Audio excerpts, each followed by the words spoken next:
Can we talk still? Thank you, by the way. Oh, yeah, yes, sure, we appreciate it. Yes, I would, it's not so much right now that healthcare is not a needed issue.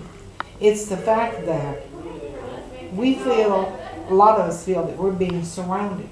We're being overtaken, and there's nothing there that's coming out for our benefit. Not one piece of legislation has been passed in the time that he has been in office, or that this Congress has convened, that has benefited me. Not that I'm that important, but when I say me, I'm saying representative others like me. Not one thing. We've got fires here, here, here, and here. Everything's an emergency, but we take off to Denver for 3 or 4 days before we sign a bill. We want to push through 2,000 pieces of pages on the health care bill and push it through so the president can sign it before Christmas. Duh. Well, I think the bottom line, and I don't want to monopolize anything, but I think the bottom line is this: is the senator aware that 61% of Americans oppose this legislation? I mean, I and so many other people have been tracking this since spring. Zogby, Rasmussen, Gallup, ABC, NBC, Wall Street Journal. The majority of Americans do not support this, and in fact, Senator McCaskill's approval rating is slipping in Missouri because of this legislation. Now, this is either a case that the senator can listen to her constituency and vote according to their will. That's what she was elected to do. Or is she telling us that she knows better than her constituents? I mean, that's just basically kind of what it boils down to at this point. We're here to listen, and we'll make sure that we share with your concerns with her. But also, I always tell people, let her hear your story.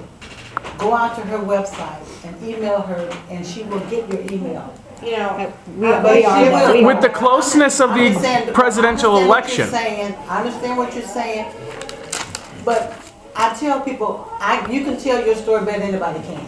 And what you want her to know, I will pass on to her, but I also tell people to do it, go if you have a computer, do that and let her hear from you as well. Unfortunately, whenever she responds to those letters, it's a as form though letter. that she heard something that I didn't say. I didn't say that. It's something, it's not necessarily just a form letter. It's taking what I said and turning it into a positive, that's what she's doing. That's not what I said. Meeting with everyone is an excellent start. We appreciate it. Appreciate her doing Most that. definitely. Yeah. With the closeness of the election here in Missouri in 2008, does she really think that if she goes against 61% of her constituents that she's going to have a job when she comes up for re-election? She'll be falling on the sword if she votes yes. No matter what is promised to her for a yes vote. National poll, 61%. Yeah, but Missouri's probably even more. Yeah. If she votes, no matter what is promised to her for a yes vote or threatened to her for a no vote, it's going to be a moot point if she doesn't have a job. Okay? That's where I'm coming from. There's going to be some of the senators who are going to be thrown under It's a Doug Edelman the wheels original. of the car, saying, well, we know you're going to not win in the next election, but vote for this plan anyway. At least we got your vote now, and it doesn't matter, we'll just, we'll Kamikazes. Yeah, exactly. That's basically what it There's is. so much And it's not right, unconstitutionality. does that make sense to you, Ian?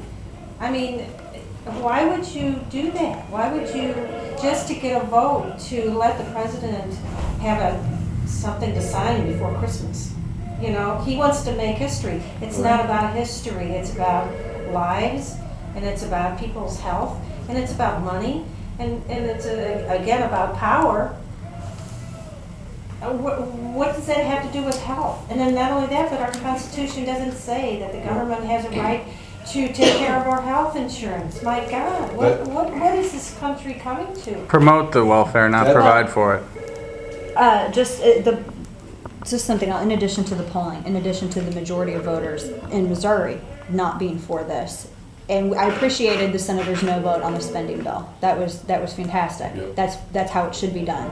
But logic she was worried because of the massive amount of spending in that legislation. But logic dictates that if she was against that bill because of the threat it posed to increasing the deficit, then it would seem that she would be against this healthcare legislation, because it also adds to the deficit, even more so than the spending. Yeah, and not only that, the money that they're using for this, they've got to be making it. We don't even have it. There isn't any money.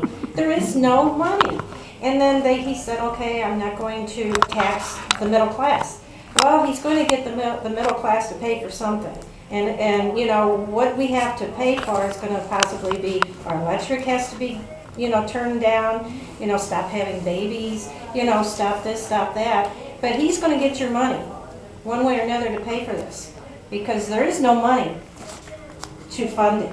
Yeah, he himself said it on more than one occasion. President Obama, while sitting there with Jack Buck and Tim McCarver on the All-Star game. Yeah. We're out of money. So why are we spending $3.3 trillion now? And what is it, what do they say that's going to cost, the healthcare bill is going to cost now? What's the latest? From the CBO? Another trillion over 10 years that we don't have?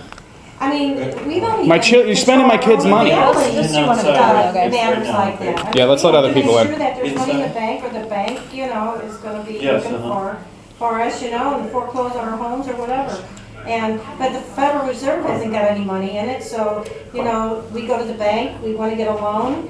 The bank goes to Federal Reserve and says, there isn't any money here, but give that loan to those people, we'll get their money, their real money, and that we can put in. That's how it's working, but there's no money. And then and if there's no money, then they either come for us, that's why he wants the banks to give loans out, or we go back to China or any other country who has a little bit of money left. But because most of the countries are all bankrupt. We just ask that the senator listen to the majority of her constituents, and I mean, it's abundantly clear that the majority do not oppose this particular legislation. We're not against reform. We want reform, just not this way, and that's pretty much it. We just hope that the senator listens. I just want to touch on the constitutionality of it, because a lot of people, they start frowning and go, oh, there's some Constitution people again. But where is it in the government's role to take over and run our healthcare system? When we were warned by our forefathers and the framers to restrain their power with the change of the Constitution. And it's our business to run the healthcare. They have a list of job descriptions that they have, and healthcare isn't in on that.